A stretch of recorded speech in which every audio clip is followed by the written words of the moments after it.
গল্পের নাম কাক ও শিয়াল। একদিন সকালে এক মহিলা রান্নাঘরে রুটি বানাচ্ছিলেন।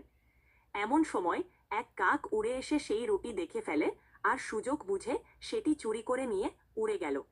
মহিলা তখন কাকের পিছে ছুটলেন, কিন্তু কাককে ধরতে পারলেন না। কাকটা রান্নাঘর থেকে উড়ে উড়ে একটা কাঁঠাল গাছের ডালে গিয়ে বসল, যেখানে বড় বড় কাঁঠাল ঝুলছিল।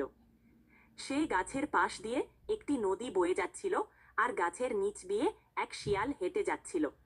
শিয়ালটির খুব ক্ষুধা লেগেছিল, আর সে কাকের মুখে রুটি দেখে বুঝল যে এটা চুরি করতে হবে। শিয়াল একটা ফন্দি আঁটল। সে হেসে কাককে প্রশংসা করতে লাগলো, কাক ভাই, তোমার রং কত সুন্দর, তোমার গলা কত মিষ্টি।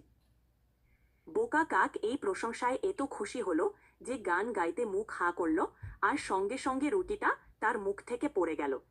শিয়াল সাথে সাথে রুটিটা ধরে নিয়ে পালিয়ে গেল।